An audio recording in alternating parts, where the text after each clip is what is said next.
Grace to you and peace. Do you feel that? Every time we come together, I say this, but it has a deep meaning behind us.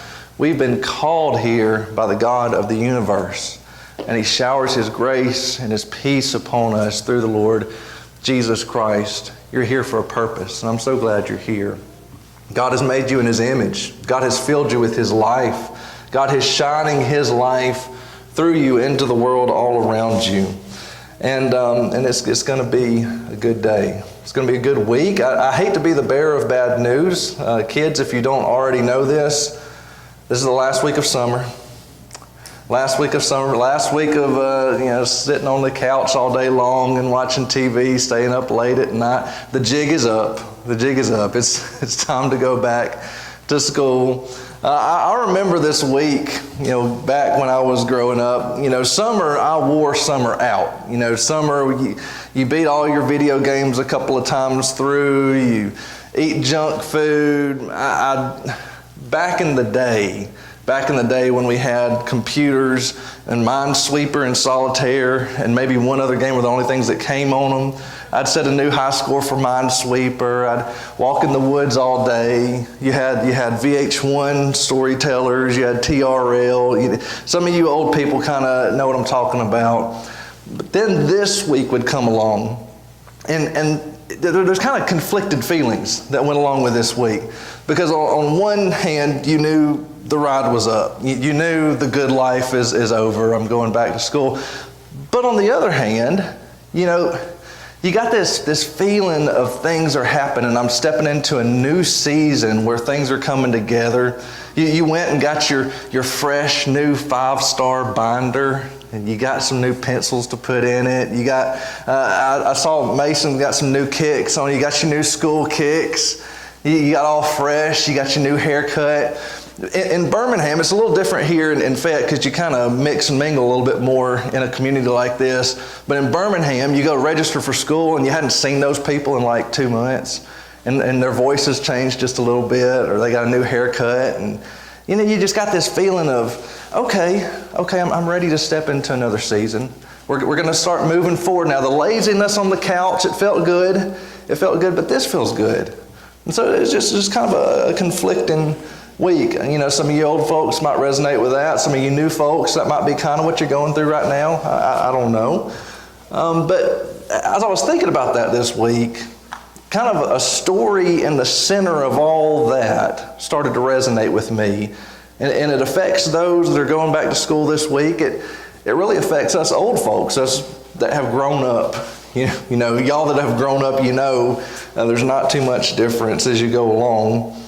I started to think about the culture that we're living in right now. Because the American idea of the good life is pretty much two things. Number one, work as little as you have to. And number two, consume as much as you can. That's the American good life. Work as little as you have to and consume as much as you can. The good life in the United States of America. The poet Loverboy once said, everybody's working for what? The weekend. Everybody's working for the weekend. The most depressing moment in American society is 8 o'clock Monday morning because the work week is beginning. Or maybe it's 6 o'clock Monday morning. You got to wake up for the work week. The most awesome moment in American society is 5 o'clock Friday afternoon because the work week is over. We finally get to get out of that, and then we don't have to do that for a couple of days. We can't wait to get off of work. We love to skip work. We love to take a day off of work. It's awesome when the boss isn't at work so that we don't really have to work when we're at work.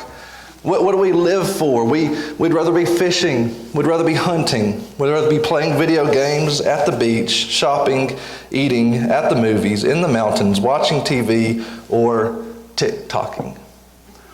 The American good life is the minimization of work and the maximization of consumption. And we've gotten good at it.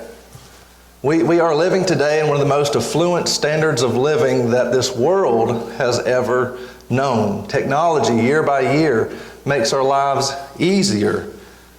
But the only problem is the good life doesn't really seem to be good for our lives. We sense this. And as we look out and we research and we we bring in the statistics, we see it actually is not good for our lives. The title of this 2016 article, I think, says it all, and it's a lengthy title. It says, for 80 years, young Americans have been getting more anxious and depressed, and no one is quite sure why. That's the whole title of the article. For 80 years, young Americans have been getting more anxious and depressed, and nobody is quite sure why. National survey data released by the CDC reports that in 1988, this is about 34 years ago, in 1988, when asked, have you taken an antidepressant within the past 30 days? About 1.8% of Americans answered yes. And by the time 2014 came around, that number had increased 6 times over to 10.7 Americans. We are living in the most affluent society that the world has ever seen, and yet our anxiety and our depression is through the roof. And I would suggest to you that these two things, they're not just a coincidence. I would suggest to you there's actually a direct correlation between the rise of anxiety and depression and the rise of the quote-unquote good life here in our culture today. Because what I would suggest to you is that our culture is experiencing a crisis of purpose. A crisis of purpose. You know deep down in your soul that your life is far too valuable to give over to something meaningless. You know this. You know that something as great as your life was meant for an equally great purpose. That you don't just trade it in for nothing. You don't just trade it in for a waste. You can lay back all day and you can eat the Cheetos and you can TikTok and that feels good in the moment. But when it kind of comes to mind that I have nothing to show for my life besides the Cheetos and the TikToking, that the sense of failure seeps in. The sense of depression seeps in because I know I was made for more than this. I know I was made for more than the quote-unquote American good life. And what we find is that the good life, instead of minimizing work and maximizing consumption, is actually the opposite. Actually, the opposite is true. That the good life that God designed you for is a life of purpose.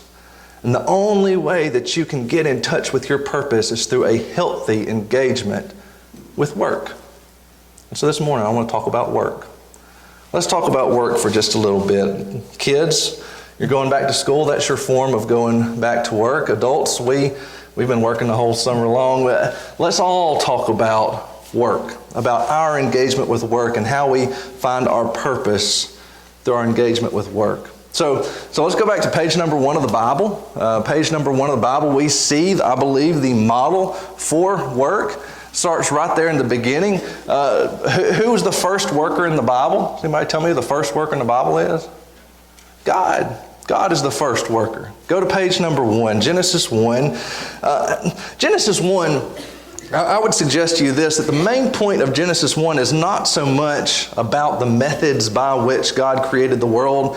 You know, we see Genesis 1 most often kind of in that evolution versus creation debate and talking about it in that sense. I'm not saying that stuff's not there. I'm just saying that the main point I would suggest of Genesis 1 is a beautiful Hebrew poem about God's work, about what He's doing in the world, about what His intentions for the world are. So Genesis 1, starting in verse 1, in the beginning God created the heavens and the earth. And the earth was without form and void, and darkness was over the face of the deep. And the Spirit of God was hovering over the face of the waters.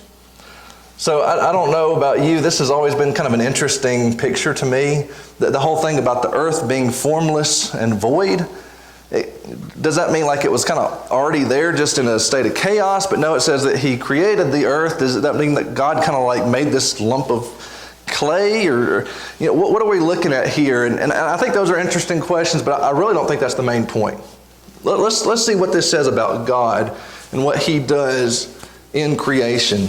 And what we'll see in the ESV, the Bible says formless and void. This is actually a wordplay in the Hebrew. The Hebrew poet is a master poet, and there's little word plays all throughout here. The actual words in the Hebrew are tohu vavohu. Tohu vavohu. There's a little poetic wordplay. Formless and void. Formless and void kind of gets at it. It's kind of a tough phrase to translate exactly. There's a Jewish scholar by the name of Everett Fox who says, a good way to translate this and keep the rhyme, it's wild and waste. Tohu vavohu, wild and waste in the beginning before God gets engaged in this act of creation. Wild and waste, it's also used in the Hebrew Scriptures to kind of describe desert wastelands. And so that's kind of the idea here, this cosmic desert wasteland. Is wild and waste good? Is that a good thing? It doesn't sound good. It doesn't feel good. But I think that's because we're thinking about ourselves. It's not good for us.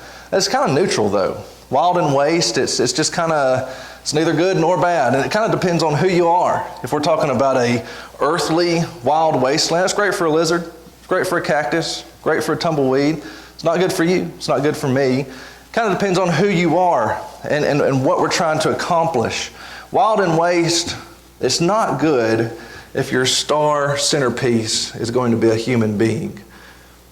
And so we see God get to the work of addressing this wild and waste.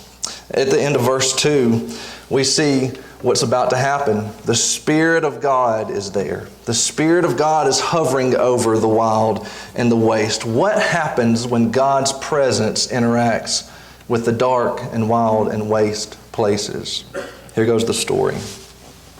We just take it from verse 3 onward. You kind of know how this goes. What does God's work look like as He addresses this wild wasteland here in Genesis 1? Well, it looks like He's bringing order. He's taking the chaos and He's bringing it into order. Day number 2, He orders the light and the dark in this succession with which He creates day and night, the foundation for time.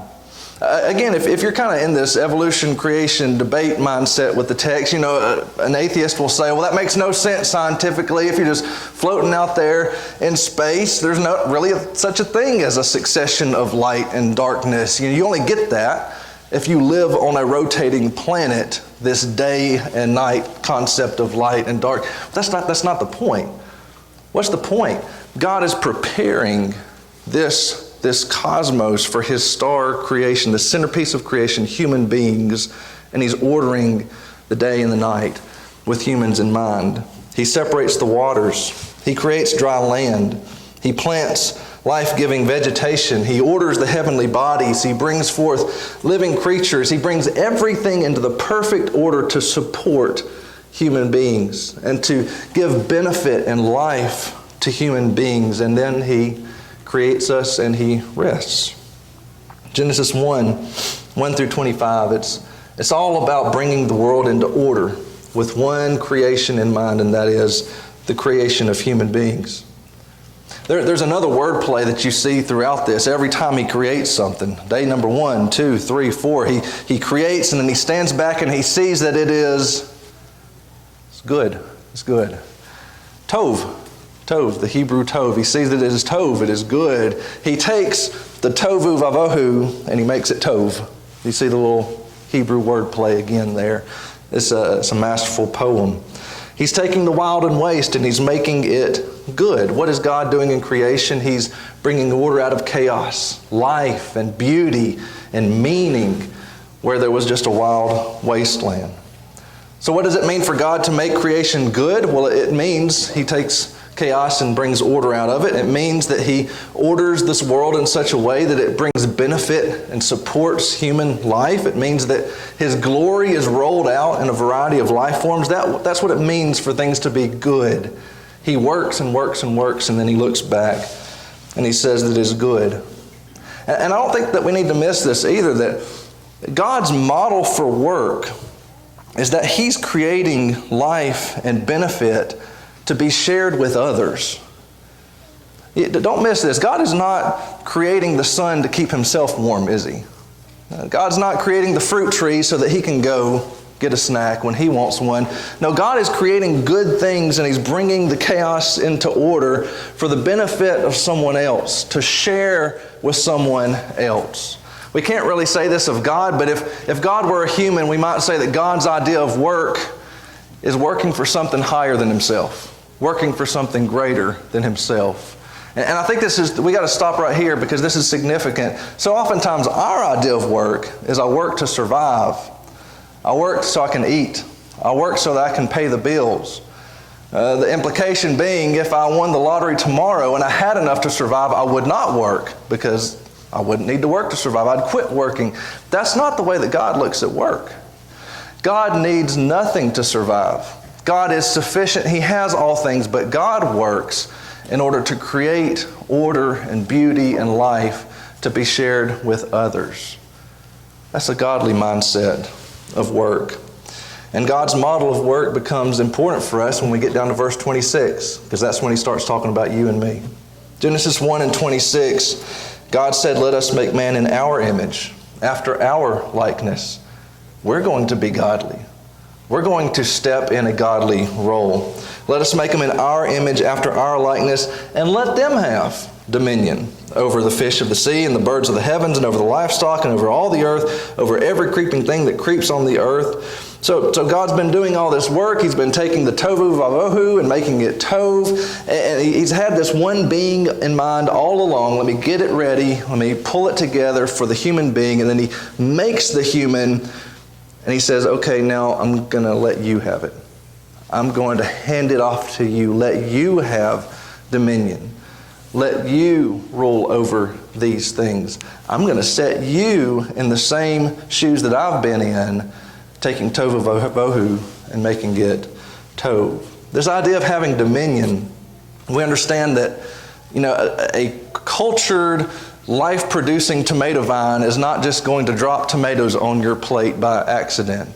A cow is not going to just walk up in your yard and milk itself for you to have milk. A horse is not just going to throw a saddle on its back and walk up to you and invite you to ride it.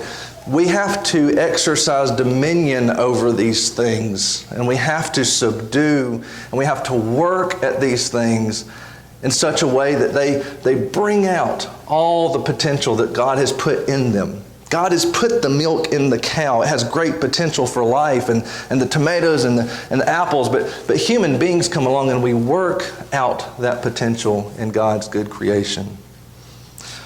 Verse 27, so God created man in his own image.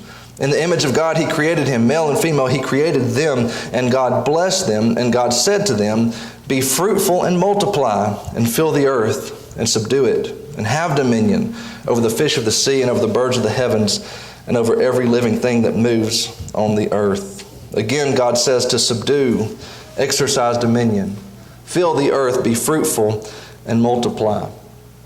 It's very interesting. You realize God doesn't tell any other creature to be fruitful and multiply. That kind of just happens automatically. The rest of the animals, the plants and the trees, it just kind of automatically, they know what to do. They are fruitful and multiply. Human beings are the only creation that he looks at and he says, be fruitful and multiply.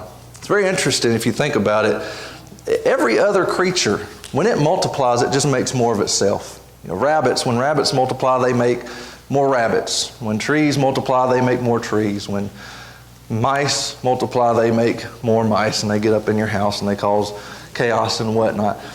When human beings multiply, though, human beings, when they multiply, they make families, and they make neighborhoods, and they make farms, and they make cities with skyscrapers, and they build power plants, and they create air conditioning. And when humans multiply, humans fill this earth with more creative goodness, and they work this earth and bring out the potential of this earth. And so God says, I want you to fill this earth. I want you to be fruitful. I want you to multiply. Fill this earth with all the beauty and the order and the life that it has potential for. So this whole story of work from Genesis 1, let's just get this story of work in our head. This is a story where God enters the tohu vavohu, the wild and the waste, and he makes it tov. He makes it good. He doesn't just work to survive. He works to create order and beauty and life. And then he turns around to the creature that he had in mind all along, to the human. And he says, now I'm going to give it to you. I'm going to let you have dominion. I want you to work this wild and waste and continue to turn it into more life and more beauty and more order. All the potential I've placed in it, I want you to work it out. That's what we've been called to do. And it's literally in everything that we do. What kind of job do you need in order to bring the beauty out of God's creation? Well, here it was farming. Adam and Eve did it by farming. Through farming, they were bringing the life out of God's creation, bringing order. But it's in everything. Let's think about ourselves. I want to kind of land the plane here because I understand this world has gotten a lot more complicated in the last 6,000 years. It's a lot more to it than farming. It's a lot more to it than just doing rudimentary tasks, but it can be as simple or it can be way more complex in our day and time, what you might find to do with your hand.